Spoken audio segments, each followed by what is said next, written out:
అందరికి అందరికీ విలేకరులకి Kakinada rural party నాయకులకి కార్యకర్తలకి మరి సత్యబాబు గారికి అనంతలక్ష్మి గారికి పెద్దలందరికీ కూడా నమస్కారం. కొన్ని వాస్తవాలు మీకు తెలియజేయాలి. ఎలక్షన్ ముందు చంద్రబాబు నాయుడు గారు పార్టీ పిల్లి సత్యబాబు గారిని పిలిపించడం జరిగింది. ఒకటే మాట దంపతులు ఇద్దరు చెప్పారు. ఆ రోజు అనంతలక్ష్మి గారికి కాలు ఎరగడం ఏదో జరిగింది. అదే నొప్పితో ఆవిడ వచ్చారు. మేము పార్టీకి ఏ రోజు ద్రోహం చేయం, మేము పార్టీలోనే చనిపోతాం, పార్టీ జెండా కప్పాలి తప్పితే మేము పార్టీకి ఎప్పుడూ వ్యతిరేకం కాదని బల్లగుద్ది చంద్రబాబు నాయుడు గారికి ఆ రోజు తెగ్గొట్టి చెప్పడం జరిగింది.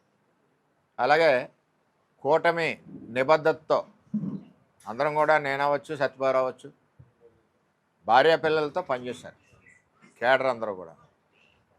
మరి అదేవిధంగా చిన్న చిన్న సమస్యలు వస్తాయి. కూటమి అన్నాక సమస్యలు కొంతమంది ఓపికగా భరాయించగలరు, కొంతమందికి ఆత్మాభిమానం చంపుకోవడానికి ఇబ్బందికర పరిస్థితులు ఉంటాయి. అటువంటి పరిస్థితులు కూడా తలెత్తుతున్నాయి. ఇప్పుడు అన్నీ ఆయన వివరంగా చెప్పారు. రాత్రి చంద్రబాబు నాయుడు గారు నారాయణ గారికి పల్లా శ్రీని గారికి ఫోన్ చేసి సత్యబాబు గారి ఇష్యూ నన్ను వెళ్ళమని నారాయణ గారు చెప్పారు, సార్ ఆదేశాలని చెప్పి రాత్రి నుంచి ట్రై చేస్తుంటే పొద్దుడు దొరికారు. సరే, ఏదేమైనా పార్టీకి కమిటెడ్ వర్కరు చెట్టిబల్జీ కమ్యూనిటీ నుంచి తూర్పుగోదావరి జిల్లాలో అన్ని నియోజకవర్గాల్లో కూడా అతను బంధుత్వాలకి తెలుగుదేశం పార్టీకి ఓటేయాలని చెప్పి దమ్మున్న నాయకుడు పిల్లి సత్యబాబు గారు. అటువంటి వ్యక్తిని పార్టీ ఎప్పుడూ కూడా తక్కువ చేయడం కానీ ఇంకో విధంగా చేయడం కానీ పార్టీకి ఏ విధమైన ఆలోచన లేదు. ఇప్పుడు సత్యబాబు గారితో అందరూ మాట్లాడారు, రాష్ట్ర పెద్దలందరూ, రాష్ట్ర పార్టీ ప్రెసిడెంట్ గారు, అలాగే మన ఇన్ఛార్జి మినిస్టర్ గారు రామకృష్ణ గారు అనంతలక్ష్మి గారితో మాట్లాడారు, సతీష్ గారు అందరూ మాట్లాడారు. ఏది ఏమైనా ఇక్కడ ఇబ్బందులు ఉన్నమాట వాస్తవం. ఇది పార్టీలో అంతర్గత వ్యవహారం. ఆయన కూడా ఈరోజు కూడా పార్టీ చెప్పిన కార్యక్రమాలన్నీ నేను చేస్తాను. ఈ విధంగా ఎవరికైనా ఇబ్బందే, కూటమిలో ఉన్నప్పుడు కొన్ని ఇబ్బందులు వస్తుంటాయి. కార్యకర్తలు అడుగుతుంటారు, షేరింగ్ సరిపోదు, ఇవ్వలేకపోతుంటాం, ఇబ్బందికర పరిస్థితులు ఉంటారు. అర్థం చేసుకుని కార్యకర్తలు అర్థం చేసుకుంటారు. ఒకసారి అసహనం కూడా ప్రకటిస్తుంటారు. ప్రకటించినా సరే తెలుగుదేశం పార్టీ ఉన్నవాళ్ళు ఎక్కడికి కూడా వెళ్ళకుండా నాయకుడి మాట మీదే కట్టుబడి ఉన్నారు రూరల్ పార్టీలో. నిజాలంటే స్థానికుడు, మరి ఎన్నో సంవత్సరాల నుంచి ఇక్కడ జడ్పీటీసీ కాడి నుంచి ఆయన పోటీ చేస్తూ వెళ్తూ ఉన్నారు. తెలుగుదేశం పార్టీ ఏదైతే ఇప్పుడు ప్రాసెస్ మండల ఎలక్షన్లు అవుతున్నాయో ఈ ప్రాసెస్ని తాత్కాలికంగా పోస్ట్పోన్ చేయడం జరిగింది.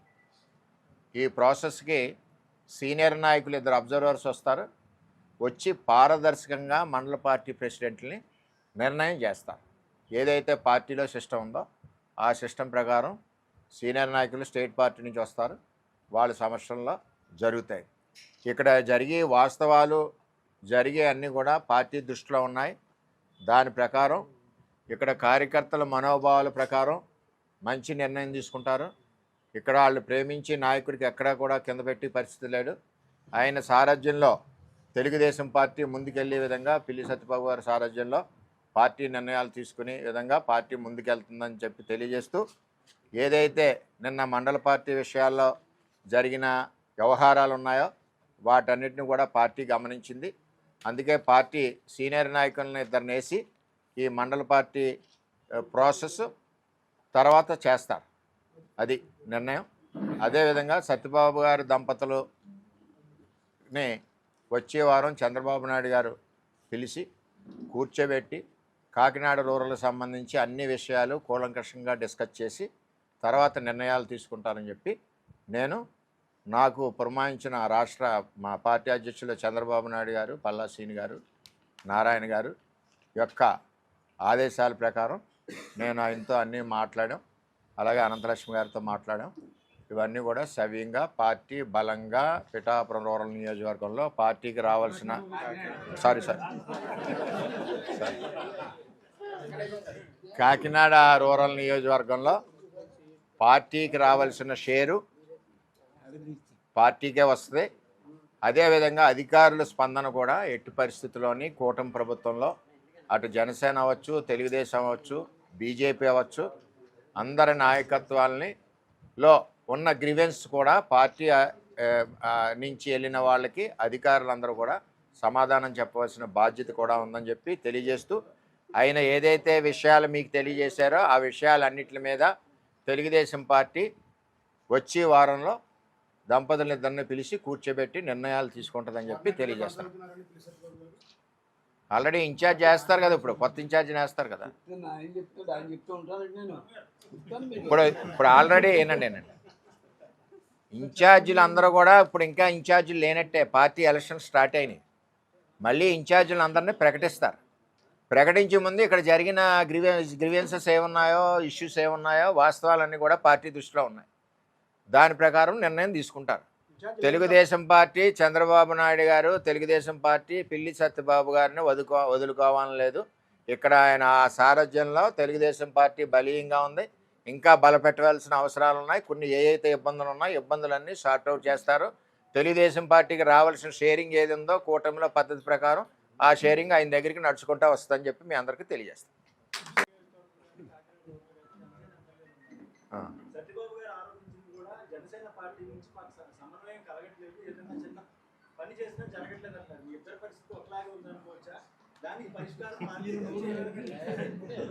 ఏమయ్యా ఉండండి ఒక్కడే చెప్తాను. మీరు ఏదట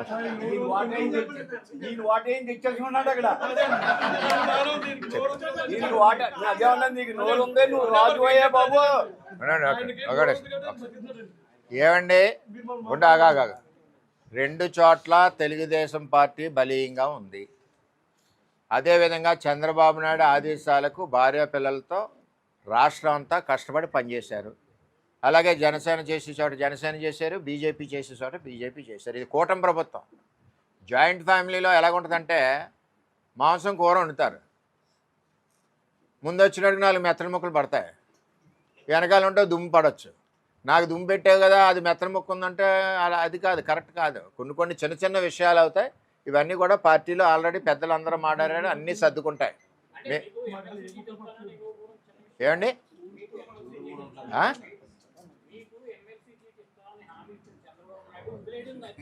ఏమండి ఒకటి చెప్తా అంటారా? ఉండండి, చంద్రబాబు నాయుడు గారు మాకు తండ్రి లాంటి వారు. నాకు ఎమ్మెల్సీ సీట్ ఇస్తే ఏంటి, ఇవ్వకపోతే ఏంటి, చంద్రబాబు గుండెల్లో ఉన్నాం. మా నాయకుడు ముఖ్యమంత్రి, మా యువ నాయకుడు ఆల్రెడీ మన ఇండస్ట్రీస్ శాఖ, ఐటీ శాఖ, విద్యాశాఖ మంత్రి. మాకేం కావాలి? నేను ముఖ్యమంత్రినే, లోకేష్ మంత్రి అవుతే మేము మంత్రి. మేము చంద్రబాబు బాగోవాలి, తెలుగుదేశం పార్టీ బాగోవాలి, అదే సిద్ధాంతం. పదవులు రావాల్సినప్పుడు అవి కాళ్ళ దగ్గరికి వస్తాయి. పదవులు ఎందుకు? ప్రజలు మన దగ్గర ఉన్నప్పుడు అయ్యే నడిచొస్తాయి. అత్తమాట ఉండు అత్తమాటు దుమ్ములేసిన దుమ్ములో గుజ్జు బాగుంటుంది, పళ్ళు గట్టిగా ఉన్నాయి. రైట్ రండి.